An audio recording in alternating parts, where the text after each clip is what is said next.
నా పేరు కెవిన్. నేను ఎల్ఎల్బి అండ్ జర్నలిజం స్టూడెంట్. నేను ఎక్స్ ఐటీ ఎంప్లాయీ. యాక్చువల్గా ఇక్కడ మనం లేబర్ కమిషనర్ దగ్గరికి వచ్చాము. ఈరోజు మా ఐటీ ఎంప్లాయీస్ అందరం కూడా వచ్చాము. వాళ్ళందరికీ డిఫరెంట్ ఇష్యూస్ ఉన్నాయి. అంటే ఒకరికేమో పిఎఫ్ ఓవర్లాప్ అయింది, ఒకరినేమో ఇల్లీగల్ టర్మినేషన్ చేశారు, ఒకరికి డిఫరెంట్ ప్రాబ్లమ్స్ ఉన్నాయి. వాళ్ళకి సపోర్ట్గా నేను వచ్చాను. సో ఈయన వచ్చేసి శ్రీధర్ మెరుగు, ఒరాకిల్లో పనిచేస్తున్నారు. యాక్చువల్ నేను ఒరాకిల్ పైన కూడా కేసెస్ వేయడం జరిగింది. ఇప్పుడు నా లేబర్ కోర్టులో నడుస్తుంది. లేబర్ కమిషన్ దగ్గర మాకు అంటే ఇష్యూ సాల్వ్ కాలేదు. లేబర్ కోర్టు దగ్గర వెళ్ళాను. ఈరోజు మా అడ్వకేట్తో నేను రావడం జరిగింది. అంటే ఇక్కడ ఏంటంటే ఈ ఒరాకిల్ చాలా కంపెనీస్ కూడా చాలా దుర్మార్గంగా ప్రవర్తిస్తున్నాయి. ఎందుకంటే ఎంప్లాయీస్ని ఇల్లీగల్గా తీయడము, వాళ్ళను హరాస్ చేయడము, తర్వాత వాళ్ళకు కావాల్సిన పెండింగ్ అలవెన్స్ ఇవ్వకపోవడము, రిలీవింగ్ లెటర్లు ఇవ్వకపోవడము, దీని అన్నింటినీ కూడా మేము లేబర్ కమిషనర్ గారి దృష్టికి కూడా తీసుకురావడం జరిగింది. డెఫినెట్గా ఈ పోరాటం అనేది ఈరోజు కాదు. నేను ఎప్పుడైతే ఒరాకిల్ ఫైల్స్ అని పెట్టానో ఆ పోరాటానికి ఇది జస్ట్ ఆరంభం మాత్రమే. దీన్ని మేము ఒరాకిల్ను చాలా కంపెనీస్ని కూడా వాళ్ళ తప్పులు ఒప్పుకొని ప్రజలకు ఎంప్లాయీస్కి క్షమాపణలు చెప్పేంత వరకు కూడా మేము వదలము అని నేను విన్నపించుకుంటున్నాను. వితౌట్ ఇంటిమేషన్ తీస్తున్నారు, హాస్పిటల్లో ఉన్నప్పుడు తీస్తున్నారు. అంటే ఇంకొకటి ఏంటంటే ఇప్పుడు రీసెంట్గా చాలామంది బయటకు వస్తున్నారండి. అంటే ఒకటి మా ఉద్యమం ఎట్లా స్టార్ట్ అయిందంటే ధర్నా చౌక్లో స్టార్ట్ అయింది. మేము టెక్ మహీంద్రా బాల గారు మేము అందరం కలిసి కూడా మనం ధర్నా చేసాము. డెఫినెట్గా మా నెక్స్ట్ ధర్నా ఐటీ జోన్లో ఉంటుంది. అందరు ఉద్యోగులు కూడా మేలు కలుపుతాం, ర్యాలీ చేస్తాం. కాబట్టి ఏంటంటే మీరు సాఫ్ట్వేర్ ఎంప్లాయీస్ అంతా మీరు దేనికి భయపడద్దు. మనకు లేబర్ కమిషనర్ ఉంది, మనకు కోర్ట్స్ ఉన్నాయి, మన చట్టాలపైన మనకు నమ్మకం ఉంది. అంటే ఇక్కడ ఐటీ కంపెనీస్లో ఏదైతే బయటికి చెప్తే బ్లాక్ లిస్ట్లో పెడితే నెక్స్ట్ ఐటీలో ఉన్నటువంటి జాబ్ వెళ్ళడానికి అవకాశం. యాక్చువల్గా అలాంటి సిస్టమ్ ఏదైనా ఉంటే నాకు చెప్పండి. నేను చాలా మంది కూడా నన్ను అడిగారు. కానీ ఏంటంటే కేవలం హెచ్ఆర్ వ్యవస్థ భయభ్రాంతులను గురి చేయడం కోసమే ఇట్లా నేను బ్లాక్ లిస్ట్లో పెడతామని చెప్తుంది. కానీ ఈవెన్ నేను లేబర్ కమిషనర్ కూడా చాలా మల్టిపుల్ టైమ్స్తో మాట్లాడడం జరిగింది. అలాంటి వ్యవస్థలు ఏం లేవు. ఇంకొకటి ఏంటంటే మీకు రిలీవింగ్ లెటర్ ఇవ్వకున్నా, మీకు ఎక్స్పీరియన్స్ లెటర్ ఇవ్వకున్నా, మీకు గ్రాట్యుటీ ఇవ్వకున్నా మీరు వచ్చి లేబర్ కమిషనర్కు స్వయంగా కంప్లైంట్ చేయొచ్చు, ఆన్లైన్లో కంప్లైంట్ చేయొచ్చు. ఇవన్నీ మీకు అవకాశాలు ఉన్నప్పుడు మీరు దాన్ని వినియోగించుకోండి తప్పితే వాళ్ళు ఏదో బ్లాక్ మెయిల్ చేయమని, రిజైన్ చేయమని మీరు ఎప్పుడూ ఫోర్సిబుల్గా రిజైన్ చేయొద్దు. ఇది forcible resignation also crime in labour laws. Bench మీద ఉంచేసి కూడా కొంతమంది సడన్గా టర్మినేట్ చేస్తారని చెప్పేసి చేస్తున్నారండి. ఎందుకంటే కంపెనీస్ కూడా ప్రాపర్ లాస్ లేకుండా వాళ్ళని తీసేస్తున్నారు. దానికోసమే నేను ఏం చేసినంటే కార్పొరేట్ రిఫార్మ్స్ ఆందోళన కొత్తగా ఒకటి ఉద్యమం స్టార్ట్ చేస్తాం మేము. ఎందుకంటే కార్పొరేట్లో ఫస్ట్ ఈ లాస్ మారాలి. వాళ్ళకి ఏంటంటే స్ట్రిక్ట్ లేబర్ రూల్స్ రావాలి. ఇప్పుడు అక్కడ ఉన్న ఎంప్లాయీస్ చూడండి, ఎంటీఏఆర్ కంపెనీ వాళ్ళ ఎంత యూనిటీ ఉంది. 2-3 స్వరాజ్ మజ్దాల్లో వాళ్ళు వచ్చారు, ఎక్కడి నుంచో నిజంగా ఆ లారీస్లో వచ్చారు. అంటే ఐటీ ఎంప్లాయీస్ కూడా మీరు వాళ్ళని ఆదర్శంగా తీసుకోండి. ఎందుకంటే వాళ్ళు పెద్దగా చదువుకున్న వాళ్ళు కాదు. చాలామంది కూడా 10th below, 10th pass, inter pass వాళ్ళే ఉన్నారు. కాబట్టి ఏంటంటే మీరు లేబర్ లాస్ని రీఫార్మ్ చేయాలి, టాక్సిక్ వర్క్ కల్చర్ని రీఫార్మ్ చేయాలి. ఇవన్నీ రీఫార్మ్ చేయకుండా మీరు ఏదో మేము ఎంఎన్సీలకు భూములు ఇస్తున్నాం, వాళ్ళకు ల్యాండ్స్ ఇస్తున్నాము. చాలా కంపెనీస్ కూడా ల్యాండ్స్ తక్కువ ధరకే తీసుకొని సరైన ఎంప్లాయ్మెంట్ ఇవ్వకుండా ఆ ల్యాండ్లను కూడా దుర్వినియోగం చేస్తున్న కంపెనీలు చాలా కోకొల్లలు. కాబట్టి వీటన్నిటికీ రీఫార్మ్ చేయాలంటే సెంట్రల్ గవర్నమెంట్ తప్పకుండా కార్పొరేట్ లాస్ రీఫార్మ్ చేయాలి. తొందరలోనే కార్పొరేట్ లాస్ రీఫార్మ్ చేయకుంటే మరొక జంతర్ మంతర్ దగ్గర కార్పొరేట్ జనతా పార్టీ ఆవిర్భవిస్తుంది. ఇప్పుడు మీరు మీ ఐటీ కొలీగ్స్కి ఇచ్చేటువంటి ఇన్ఫర్మేషన్ కానీ మీరు ఏంటంటే యాక్చువల్గా IT employees, my dear IT employees, don't resign in trouble or ఫోర్సిబుల్గా మీరు రిజిగ్నేషన్ చేయకూడదు. మీరు రండి, లేబర్ కమిషనర్ గారికి కంప్లైంట్ చేయండి. వాళ్ళు చాలా హెల్ప్ఫుల్గా ఉన్నారు. నిజంగా labour commission is very helpful. కాబట్టి మీరు అవన్నీ చేయకుండా నేను మీ లోపల మీరు బాధపడుతూ మీ భావం వ్యక్తం చేసుకోవడం, మొన్న ఎవరో సూసైడ్ చేసుకున్నారు గచ్చిబౌలిలో కూడా. అంటే ఇలాంటి సంఘటనలు పునరావృతం కాకుండా మీరు ఏంటంటే లేబర్ కమిషన్ ఆశ్రయించండి, లేబర్ కోర్టును ఆశ్రయించండి. మీరు స్వచ్ఛందంగా వచ్చి కంప్లైంట్ ఇవ్వండి, లేకుంటే ఆన్లైన్లో కంప్లైంట్ ఇవ్వండి. మీరు ఎప్పుడు మాత్రం ఫోర్స్ఫుల్గా రిజిగ్నేషన్ మీరు చేయొద్దు. మీరు ఫోర్స్ఫుల్గా రిజిగ్నేషన్ చేస్తే మీ హెచ్ఆర్ భయపడిస్తే అది నిజంగా కూడా నేరం.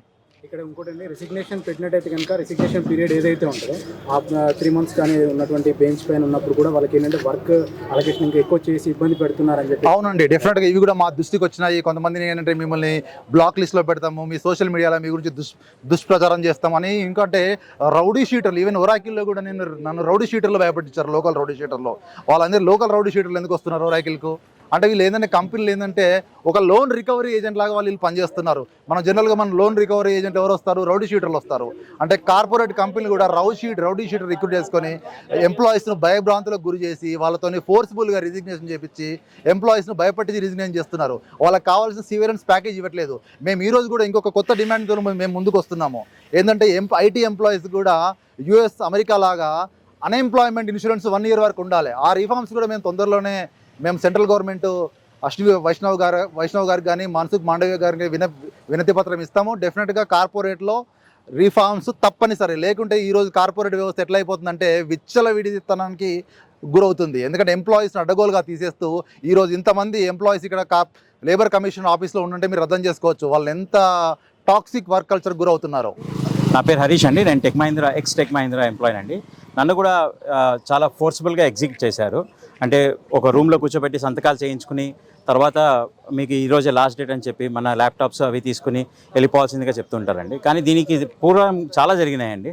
ఒక మేనేజర్ కావాలని మీటింగ్స్లోకి వచ్చి నా దగ్గర అన్ని పవర్స్ ఉన్నాయి, మేము మిమ్మల్ని టర్మినేట్ చేస్తాము అన్న మాటల్ని మాట్లాడినందుకు దాన్ని అపోజ్ చేశాం మేము. ఎందుకంటే మీరు ఎలా అంటారు, అది తప్పు కదా. ఒక ఆర్గనైజేషన్లో మీరు ఎలా అయితే వర్క్ చేస్తున్నారో మేము అలానే వర్క్ చేస్తున్నాము. అసలు ఆ ప్రాజెక్ట్ ఎటువంటి కష్టాలు ఉన్నాయి, ఎందుకు ఎస్కలేషన్స్ అయినాయి అనేవి గమనించకుండా, పూర్తిగా అనాలిసిస్ చేయకుండా మీ అంతటి మీరు నా దగ్గర పవర్స్ ఉన్నాయి నేను టర్మినేట్ చేస్తానని ఎలా అంటారని అన్నందుకు తీసుకెళ్ళి బెంచ్లో కూర్చోబెడతారండి. తర్వాత ఎటువంటి ప్రాజెక్టులు రాకుండా చేస్తారు. అలా ఒక కన్స్ట్రక్టివ్ డిస్మిసల్కి వీళ్ళు పాలసీస్ చేస్తారండి.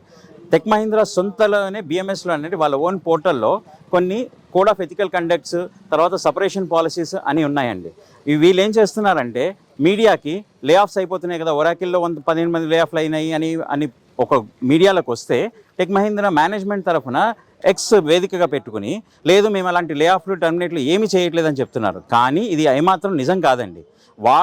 వాళ్ళంతటా వాళ్ళు, నేను దాంట్లో ఒకరిని, నాతో పాటు నా కింద చాలామంది వెళ్ళారు, నా దగ్గర చాలామంది ప్రూఫ్స్ ఉన్నాయి. వాళ్ళంతా ఏంటి, ఒక రూమ్లో కూర్చోబెడతారు, బాబు నీకు 3 నెలలు జీతం ఇస్తామంటున్నాము, 2 నెలలు, కొంతమందికి 2 నెలలు ఇస్తున్నారు, కొంతమంది 3 నెలలు ఇస్తా అంటున్నారు. లేదు నువ్వు సంతకం చేయకపోతే నేను టర్మినేట్ చేస్తాము, బ్లాక్ లిస్ట్ చేస్తాము, నీకు ఎటువంటి జాబ్స్ రాకుండా అవుతాయి అని బెదిరించి రూమ్లో కూర్చోబెట్టి చేస్తారు. మొబైల్ని కూడా తీసుకుపోయి రికార్డింగ్ చేసుకుంటారని, అలాంటి మేనేజర్ అలాంటి వాళ్ళు ఉన్నారు. నేను దాన్ని అపోజ్ చేస్తూ వాళ్ళకి ఎన్నోసార్లు మెయిల్ పెట్టాను. విజిల్ బ్లో చేశామండి. Whistle blow is strongest what do you call the ornament what we have an employee have. But after raising an whistleblower also, there is an investigation panel which has been created and they have taken my points, like what are the manager done, what are the points that I have did good to the company, what are the projects, what I got, everything they have taken the information. The same information is again taken from the other side of the management, and they have concluded that Harish is correct. So when the investigation panel itself is stated that Harish is correct, then what is the action that is taken? The HR still, because he is a superior manager, they are not giving any projects to me and they are putting me on bench. Nannu bench ku pettesi oka investigation panel cheppina kaani itanu correct ga chesadu organization kaani sonta ego, ఒక person ego పెట్టుకుంటాడండి. అతను rating, అతనికి ఏమైనా అన్నామనంటే అతన్ని లో rating ఇస్తారు. తర్వాత లో rating ఇచ్చిన తర్వాత కంపెనీ ఇంటర్నల్ పాలసీలోనే పిప్లో పెట్టాలని ఉంటుందండి, పర్ఫార్మెన్స్ ఇంప్రూవ్మెంట్ ప్లాన్.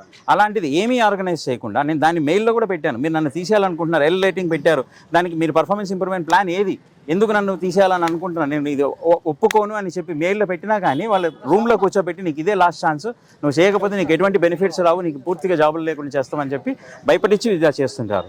అంటే ఇప్పుడు హైరార్కీ, ఇప్పుడు మీరు ఏదైతే పర్ఫార్మెన్స్ అండి మీటింగ్ అవుతూ ఉంటాయి కదా, ఎవ్రీ ఇయర్ హైక్ బిఫోర్ మార్చి అప్పుడు హైక్ ఎక్సలెంట్ అవుతూ ఉంటాయి. అప్పుడు ఆ సమయంలో మీరు హైరార్కీకి మెయిల్ చేయడం కానీ చెప్పడానికి అవకాశం లేదా? అదేనండి, ఇప్పుడు హైరార్కీకి చెప్పినందువల్లనే ఇప్పుడు ఒక మేనేజర్ తప్పు చేశాడు, అతను తనకి ఇష్టం వచ్చినట్టుగా తన ఫేవరెటిజం చేస్తారండి. దాన్ని కావాలని ఫేవరెటిజం అంటారు. కావాల్సిన వాళ్ళకి హై రేటింగ్ ఇస్తారు, లేని వాళ్ళకి లో రేటింగ్ ఇస్తారు. ఒక మేనేజర్ చేతిలో ఉంటుందండి ఎవరికి ఎంత రేటింగ్ ఇవ్వాలనేది. టెక్ మహీంద్రాలో ఇలాంటివి జరగదండి. 3 సంవత్సరాలైనా హైక్ లేదు, 2 సంవత్సరాలైనా హైకే ఇవ్వలేదు. అది కాకుండా హైక్ ఇవ్వాలని అనుకున్న వాడికి తెలియకుండా ఇస్తారు. ఎందుకంటే అది ఎవరికి డిస్క్లోజ్ చేయకూడదని కామెంట్ పెడతారండి. నాకు హైక్ రాలేదని డిస్క్లోజ్ చేయకూడదని.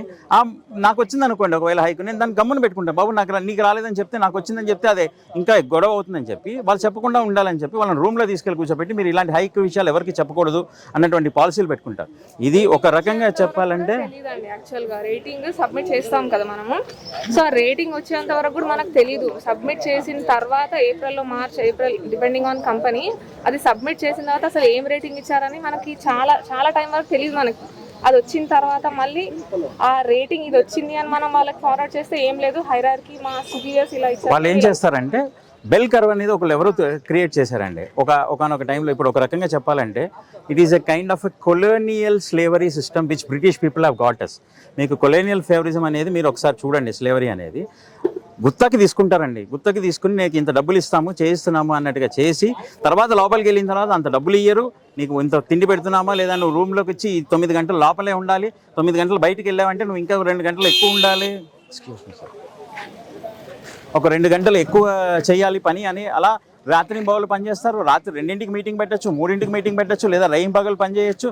కానీ ఇంత పని చేసినా కానీ మిమ్మల్ని మీరు పని చేయలేదు అని ఏదైనా మేనేజర్ కనుక బాబు నాకు ఛాయ్ ఇప్పలేదని అంటారో, లేకపోతే నన్ను పార్టీ తీసుకుపోలేదని అంటారో, లేకపోతే ఇంకేదో చేయించలేదన్నారు అనుకోండి, వాడి పర్సనల్గా తీసుకుని ఫేవరెటిజం చేస్తూ అతనికి రేటింగ్ తక్కువ ఇచ్చి వాళ్ళకి ప్రాజెక్ట్ రాకుండా చేస్తారు. ఇప్పుడు మీరు ఎక్స్ట్రా 8.5 అవర్స్ ఉందనుకోండి, ఫర్ ఎగ్జాంపుల్ మనకి 8.5 అవర్స్ ఉంటుంది, 9 అవర్స్ కన్సిడర్ చేస్తారు. మీకు ఎక్కువగా చేసినట్టయితే మీరు 13 అవర్స్ 12 అవర్స్ కూడా చేపిస్తుంటారు. దానికి ఓటీ కానీ బోనస్ కానీ అలాంటివి ఇచ్చేటువంటి అవకాశం ఇదే ఉన్నటువంటి ఇందాక మన మెరుగు శ్రీధర్ గారు చెప్పినట్టుగా లేబర్ లాస్లో ఇలాంటివి కార్పొరేట్ ఎంప్లాయీస్కి లేదండి. లేబర్ లాస్లో ఒకవేళ కార్పొరేట్ ఎంప్లాయీ వర్క్మెన్షిప్లో ఉంటే వాళ్ళు కనుక ఏం చేస్తారంటే వాళ్ళకి 8 గంటలు ఎక్కువ ఉంటే వాళ్ళకి కంపల్సరీగా మీకు ఎక్స్ట్రా ఓటీ ఇవ్వాలనేది ఉంటుంది. కానీ ఐటీలో అలాంటిది ఏమీ లేదండి. మీరు రేయింగ్ బగలు పనిచేసినా కానీ మీకు వచ్చే జీతంలో దాన్ని కూడా మిమ్మల్ని బిల్లింగ్ లేకుండా చేసి మీకు వచ్చేటువంటి వేరియబుల్ పేని కట్ చేస్తారండి. అవర్స్ బేస్డ్ వర్క్ ఉంటుంది కానీ ఇక్కడ మనకి డైలీ బేస్ లేదు. మీరు చేసినా కానీ మీ ఇప్పుడు టెక్ మహీంద్రా అనేది ఒక పెద్ద కంపెనీ అండి. ఓకే, ఒక గ్రూప్ ఆఫ్ ప్రాజెక్ట్ ఉంటుంది, అందులో 100 మంది ఉంటారు. ఆ 100 మంది బాగా పనిచేసినా కానీ ఇంకొక ప్రాజెక్ట్లో 150 మంది సరిగ్గా పనిచేయకపోవడం వలన ఇక్కడ లాస్లు వచ్చాయని చెప్పి ఇక్కడ ప్రాఫిట్ని కూడా చేసి వీళ్ళకి ఈ ప్రాజెక్ట్లో ఉన్న వాళ్ళకి కూడా హైకులు లేకుండా చేసి అలాంటి ఒపీనియన్ చూపించి చేస్తున్నారు. కానీ సీఈఓకి మటుకు వాళ్ళకి మటుకు కోట్ల హైకులు ఇచ్చుకుంటున్నారండి. ఏ మేనేజ్మెంట్ అయితే టాప్ మేనేజ్మెంట్ ఉంటుందో వాళ్ళకి షేర్స్ కానీ అవి కానీ వాళ్ళకి ఇస్తూ పూర్తిగా హైకులు క్రియేట్ చేసుకుంటున్నారండి. అంటే ఇప్పుడు మీరు ఇక్కడికి అంటే ఐటీ కంపెనీస్ని వదిలేసి లేబర్ డిపార్ట్మెంట్కి రావడానికి గల కారణం అదే కదండి. ఇది ఫోర్సిబుల్ టర్మినేషన్ కింద ఎగ్జిట్ కిందకి వస్తుందండి. దాని నుంచి మనం లేబర్ కమిషనర్ కానీ రిక్వెస్ట్ చేస్తున్నాం, సార్ ఇలా జరుగుతున్నాయి. ఇప్పుడు ఒరాకిల్లో 16,000 మంది 20,000 మందిని తీసేసామన్నటువంటి రికార్డ్స్ వస్తున్నాయి. టెక్ మహీంద్రా నుంచి తీసేసామని వస్తున్నాయి, టీసీఎస్ నుంచి వస్తున్నాయి. ఇలా ఎంతమందిని తీసేస్తారు? ఇలా ఎంతమంది? ఒకప్పుడు 2000-2005 ఆ టైంలో ఐటీనే బూమ్గా క్రియేట్ చేసి తీసుకొచ్చినటువంటి సర్వీస్ ఆర్గనైజేషన్స్ అండి ఇవి. ఇప్పుడు నా దగ్గర ప్రాజెక్ట్ లేదని అంటున్నారు. ఇప్పుడు కంపెనీలో నన్ను తీసుకున్నప్పుడు నీ దగ్గర ప్రాజెక్ట్ ఉందని నువ్వు తీసుకున్నావు కదా, సో నెక్స్ట్ ప్రాజెక్ట్ తెచ్చుకుని ఆ పర్సన్కి ఎంప్లాయ్మెంట్ ఇవ్వాలి, బిజినెస్ ఇవ్వాలి అన్నది నీ పాయింట్. నా దగ్గర ఈరోజు బిజినెస్ లేదు నేను తీసేస్తానని అంటే అతని కెరియర్ ఏమవ్వాలి? మిమ్మల్ని నమ్ముకొని అతను ఇంజనీరింగ్లో అవన్నీ చదువుకుని వచ్చి మీ దగ్గర ఇంత పెద్ద ఆర్గనైజేషన్, ఇలాంటి పెద్ద ఆర్గనైజేషన్లో వచ్చి జాయిన్ అయితే వాళ్ళ దగ్గర ప్రాజెక్ట్ లేవనంటే అది అతని పర్సన్ కాదు కదండి. అతనికి ఇచ్చినటువంటి వర్క్ని కోడింగ్లో కానీ లేదా సాఫ్ట్వేర్లో కానీ హార్డ్వేర్లో కానీ ఎట్లాంటిదైనా వర్క్ చేసి డెలివరీ చేయడం మాత్రమే ఒక employee person responsibility. Managers, senior మేనేజర్లను తీసేయండి, వాళ్ళు కేపబిలిటీ లేరు కాబట్టి ప్రాజెక్ట్స్ రావట్లేదు మీకు. So if your sales team or your technical team is not capable in winning the project from the clients, why are you taking? If you are giving an opportunity like AI is coming into picture and if you are removing if you are not getting a projects, then why are you taking the people into the from the colleges, or why are you hiring them? Why don't you hire them as a consultants? ఇక్కడ yearly కూడా కొత్త వాళ్ళని recruit చేసి చెప్తున్నారు. IT every year కూడా మేము government ద్వారా recruit చేసుకున్నామని చెప్పేసి కాలేజ్ దగ్గరికి వెళ్ళి మేము చేస్తున్నాం అంటున్నారు. అసలు ప్రాజెక్ట్ లేనప్పుడు వాళ్ళని ఎలా రిక్రూట్ చేసుకుంటారు? ఎగ్జాక్ట్లీ, మీరు చాలా చక్కని పాయింట్ తీసుకొచ్చారండి. ప్రతి కాలేజీలోకి వచ్చి ఇంటర్వ్యూలు చేస్తున్నామని చెప్పి చెప్తారు. 100 మందిని 1000 మందిని తీసుకుంటున్నట్టుగా ఇంటర్వ్యూలుగా చూపిస్తారండి. కానీ అందులో ఎంతమందిని సెలెక్ట్ చేసి తీసుకుంటున్నారు? ఒకవేళ సెలెక్ట్ చేసి తీసుకున్న తర్వాత ఎన్ని రోజుల తర్వాత వాళ్ళకి జాయినింగ్ లెటర్స్ వస్తున్నాయి? ఊరికే నామకే వాస్తే మేము నువ్వు సెలెక్ట్ అయ్యామని అంటున్నారు. కొన్ని కంపెనీలు ఆఫర్ లెటర్లు రిలీజ్ చేయట్లేదు. వాళ్ళు ఏం చేస్తారు, ఇంజనీర్లు నాకు జాబ్ వచ్చిందని చెప్పి ఇంట్లో చెప్పుకుని వాళ్ళు కూర్చొని వేరే జాబ్లు ఏమి ఎత్తుకోకుండా ఇంట్లో కూర్చుని ఉంటారు. కానీ 6 నెలలైనా కానీ 3 నెలలైనా కానీ వాళ్ళకి ఆఫర్ లెటర్ రోజు జాయినింగ్ లెటర్ ఉండదు. సో ఇలాంటివి కూడా జరుగుతున్నాయండి. వీటన్నిటిని అరికట్టాలని మేము ఈ కమిషనర్ ఆఫీస్ని కలుస్తున్నాం. వాళ్ళు తీసుకున్న తర్వాత 6 months ఇంటర్న్షిప్ అని చెప్పేసి ప్రాజెక్ట్ ట్రైనింగ్ అని చెప్పేసి తీసుకొని 3 months or 45 days ఇస్తారు. తర్వాత వాళ్ళందరినీ కూడా రిక్రూట్ చేసుకుంటున్నారు. అసలు ఏంటంటే వాళ్ళు తీసుకున్నామని చెప్పడానికి ఐడి ఎంప్లాయ్ ఐడి కూడా క్రియేట్ చేసి ఇస్తారు. సో వచ్చిన తర్వాత వాళ్ళందరినీ ప్రాజెక్ట్స్ ఉన్నాయని తీసుకుంటారా, తీసుకోవాలి? మీరు అన్న పాయింట్ చాలా బాగుందండి. ఇప్పుడు ఫ్రెషర్స్ని మాత్రమే ప్రాజెక్ట్ తీసుకొచ్చి ట్రైనింగ్ ఇస్తున్నట్టే కాదండి. ఒక ఎక్స్పీరియన్స్ ఎంప్లాయీని sir we have your capabilities we have అని ఇంటర్వ్యూ చెప్పి తీసుకుని ఇంటర్వ్యూస్ 3 rounds 4 rounds కండక్ట్ చేసి తీసుకుని ఆ తర్వాత కంపెనీలో జాయిన్ అయిన వెంటనే వీళ్ళు ఎక్స్పెక్ట్ చేసిన ప్రాజెక్ట్ అంటే ఏదో ప్రాజెక్ట్ వస్తుందని చెప్పి వీళ్ళు బిడ్డింగ్ చేస్తారు. ఆ బిడ్డింగ్ చేసినటువంటి ప్రాజెక్ట్ రాలేదు, సో మీరు బెంచ్లో కూర్చొని ఉంటారు. అంటే నేను ఆల్రెడీ వర్క్ చేస్తున్నటువంటి ప్రాజెక్ట్ని కంపెనీని వదులుకుని, నా పర్మనెంట్ కంపెనీ జాబ్ మంచి కంపెనీని వదులుకుని నేను నీ దగ్గరకు వచ్చి నేను జాయిన్ చేసిన తర్వాత అలాంటివి కూడా జరిగినాయి. కావాలంటే మీరు recent tech Mahindra joining orders, వాళ్ళ రిలీవింగ్ ఆర్డర్స్ చూసి ఎక్స్ప్లెనేషన్ తీసుకుని అడగండి. నా ఫ్రెండ్స్లోనే ఉన్నారండి, 6 నెలల్లో వాళ్ళకి ప్రాజెక్ట్ లేదని చెప్పి తీసేయాల్సి వచ్చిందండి. ఇలా జరుగుతున్నటువంటి టెక్ మహీంద్రాని ఏ విధంగా మనం దిగ్గజ ఐటీ కంపెనీల కింద పోలిస్తామండి? వాళ్ళు ఇంత అరాచకాలు చేస్తున్నారు. These are all called as constructive dismissals, toxic management environments, పాలసీస్ని చాలా విధంగా రిఫైన్ చేయాల్సి వస్తుందండి. ఇది మీరు ఇచ్చే ఐటీ కంపెనీస్లో వర్క్ చేసేటువంటి మీ కొలీగ్స్ కానీ ఎంప్లాయీస్ కానీ మీరు ఇచ్చేటువంటి పిలుపు ఏంటి? మిమ్మల్ని ఎట్టి పరిస్థితుల్లోనూ ఎంత ఫోర్స్ చేసినా కానీ మీరు రిజైన్ చేయకండి. ఒకవేళ కంపెనీ టర్మినేట్ చేసిందనంటే వాళ్ళు మీతోటి ఎందుకు ఆ ఫోర్సబుల్గా చేస్తున్నారంటే, మీరు ఒకవేళ నా సీనియారిటీసే అండి, 25 సంవత్సరాలు చేశారు, వాళ్ళని తీసేశారు, వాళ్ళకి 3 నెలల జీతం ఇచ్చి తీసేస్తున్నారు. 17 సంవత్సరాలు చేసిన వాళ్ళు 3 నెలల జీతం. కానీ కంపెనీ రిట్రెచ్మెంట్ పాలసీలో number of years into 15 days salary along with your 3 months notice period ఇవన్నీ కలిపి ఇవ్వాలని చెప్పి మిమ్మల్ని ఫోర్స్ఫుల్గా రిజైన్ చేయించి తీస్తున్నారు. సో ఇలాంటి వాటన్నింటినీ అబ్జెక్ట్ చేయడానికి మీకు ఒకవేళ ఎటువంటి పాలసీలు ఉన్నా లేబర్ కమిషనర్ గారికి వచ్చి కంప్లైంట్ చేయండి. There will be taking corrective actions against organisations. మేమున్నాము అన్నది సపోర్ట్ చేయడానికే మేము ముందుకొచ్చి మీ అందరికీ మేము స్ఫూర్తినిస్తున్నాము. సో యాక్చువల్గా మీరు ఒక క్వశ్చన్ రైజ్ చేశారండి, ఇప్పుడు సార్ చెప్పారు కదా, తను కూడా ఆ క్వశ్చన్ ఏంటి అంటే, ఓకే మీరు వీళ్ళు హైర్ చేసుకుంటున్నారు చాలా మందిని, ఆ హైర్ చేసుకున్న వాళ్ళని ఏం చేస్తున్నారు అన్న క్వశ్చన్ మీరు అడిగారు మమ్మల్ని.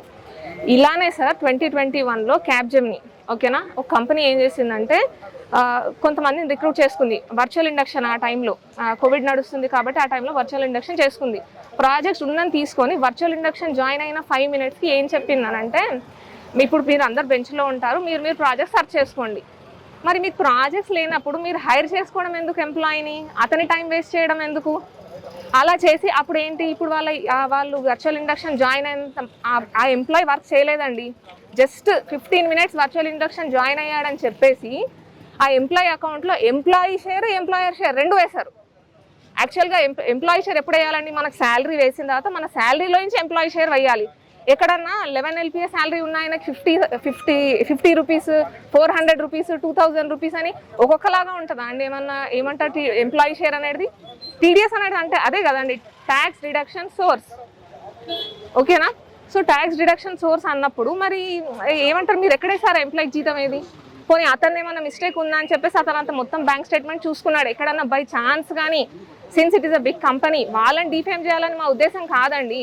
ఎక్కడన్నా మిస్టేక్ అయిందో, ఇంత లార్జ్ కంపెనీ కాబట్టి ఎక్కడన్నా బ్యాంక్లో ఏదన్నా పడిందేమో, శాలరీ బై మిస్టేక్గా వచ్చిందేమో అని చెక్ చేసుకుంటే తన బ్యాంక్ స్టేట్మెంట్ అంతా క్లియర్గా ఉంది. కావాలని కంపెనీలో జాయిన్ అవ్వలేదని చెప్పేసి ఆ HR ఏమంటారు, ఆ అబ్బాయి just he is a mere 31 years అండి. నెక్స్ట్ తన కెరీర్ ఏం కావాలి, అది బ్రెయిన్లో పెట్టుకున్న ఆ HR 4 months 9 days service overlapping చేసిందండి. అండ్ అప్పుడు కూడా అతను రిటైన్ అవ్వలేదండి. మేబీ ఎంప్లాయర్ ఏదైనా మిస్టేక్ ఉందేమో, లేదంటే నా సైడ్ నుంచి ఏదైనా మిస్టేక్ ఉందేమో అని చెప్పేసి ఆ కంపెనీ HRకి మెయిల్ పెడితే ఆ కంపెనీ HR వాళ్ళు కూడా ఈమెయిల్లో అడ్మిట్ చేశారు, ఈ ఎంప్లాయీ డీటెయిల్స్ మన డేటాబేస్లో లేవు, పోర్టల్లో లేవు, బ్యాంక్ డీటెయిల్స్ కానీ పర్సనల్ డీటెయిల్స్లో లేవు, ఐడి లేదు, అసెట్ లేదు. ఇవన్నీ లేకుండా ఎలా అండి తన ఏమంటారు PF అకౌంట్లో నువ్వు వేసేసావు, 4 నెలలకు వేసేసావు, తనకి ఇప్పుడు జాబ్ రావట్లేదు, బ్యాక్గ్రౌండ్ వెరిఫికేషన్ ఫెయిల్ అవుతున్నాడు. అప్పుడు వెళ్ళాలి, ల్యాప్టాప్ అసెట్స్ అంటే ల్యాప్టాప్ అండి. అప్పుడు ఏం చేసాం, 2023లో ఇక్కడ వచ్చి కంప్లైంట్ ఇచ్చామండి.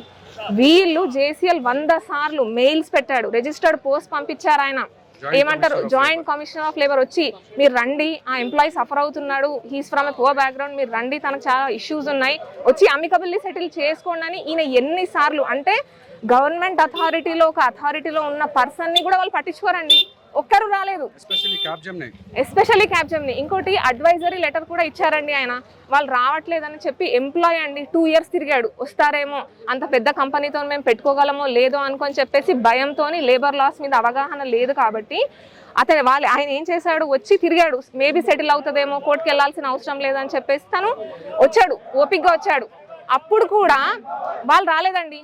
అడ్వైజరీ లెటర్లో క్లియర్గా మెన్షన్ చేశారు, ఏమని చెప్పేసి అంటే, ఈ ఎంప్లాయీ అనే అతను మేము షెడ్యూల్ చేసినప్పుడు మీటింగ్స్కి కరెక్ట్గా వచ్చాడు, కాకపోతే ఎంప్లాయర్ రాలేదు, so he can go near appropriate court.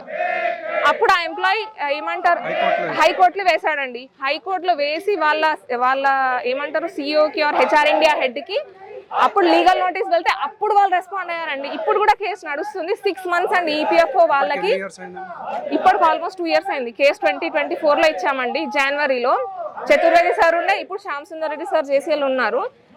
ఇంత జరిగినా సరే కోర్టులో వేసినా కూడా ప్రావిడెంట్ ఫండ్ వాళ్ళు కూడా ఎలా ఉన్నారంటే, కంపెనీ జస్ట్ చెప్పేసింది కదా అని చెప్పేసి ఎలా ఇస్తారండి, వాళ్ళు వెరిఫై చేసుకోరా పిఎఫ్ వాళ్ళు? కౌంటర్ అఫిడవిట్ వేయడానికి ఇంత టైం పడుతుందా అండి? వాళ్ళని కంపెనీని బ్లేమ్ చేయాలో లేదా పిఎఫ్ డిపార్ట్మెంట్ బ్లేమ్ చేయాలని కాదండి. ఇప్పుడు నేను చెప్తున్నాను కదా, నా ఓన్ ఫ్యామిలీలో కూడా చాలా మంది సాఫ్ట్వేర్ ఎంప్లాయీస్ ఉన్నారు. 15 hours 14 hours అండి ఎలా వర్క్ చేస్తున్నారు. అది జెండర్ బేస్ అని కాదండి, ఎవరికున్న ప్రాబ్లమ్స్ వాళ్ళకు ఉన్నాయి. కానీ హెల్త్ మాత్రం ఎంత దారుణంగా పాడైపోతుంది. మీరు రీసెంట్ స్టాటిస్టిక్స్ చూస్తే లివర్ ఏమంటారు ఎల్ఎఫ్టీ ఇష్యూస్ అనేవి అబ్బాయిలకి ఎంత అవుతుందో తెలుసు. లివర్ ఫంక్షన్ టెస్ట్ ఎంత దారుణంగా ఉంది. అది ఎందుకు? యాక్టివిటీ లేక ఒక దగ్గర కూర్చొని 14 hours ఎలా వర్క్ చేస్తాడండి ఒక మనిషి? 14 hours 15 hours అసలు నిద్ర లేకుండా ఎలా వర్క్ చేస్తాడు? నేను ఇప్పుడు కూడా జస్ట్ లాస్ట్ మంత్ నా ఫ్యామిలీలో ఒక సాఫ్ట్వేర్ ఎంప్లాయీ ఉంటే నేను చేపిస్తే ఎల్ఎఫ్టీ ఇష్యూస్ ఎంత హై లెవెల్లో వచ్చాయి. వాళ్ళకి ఏదన్నా అయితే ఎవరు రెస్పాన్సిబుల్ అండి? అండ్ అతని కరియర్ నెక్స్ట్ 20 years కరియర్ ఏం కావాలి? పిఎఫ్ ఓవర్లాపింగ్ ఉంది, ఏదైనా మిస్టేక్ ఉంటే రెక్టిఫై చేసుకుందామని సాల్వ్ చేస్తే ఇతను హైదరాబాద్లో ఉండి బెంగళూరు క్యాబ్జెమినీ లీగల్ టీమ్కి వెళ్ళి బాబు మా ఇష్యూ క్లియర్ చేయండి, నా బతికి ఇలా ఉంది అని చెప్పేసి ఇతను రిక్వెస్ట్ చేసుకున్న వాళ్ళ కనికరం చూపించలేదండి. నేనైతే ఒకటి ఇప్పుడు వాళ్ళందరూ చెప్పినట్టుగా నా సీనియర్స్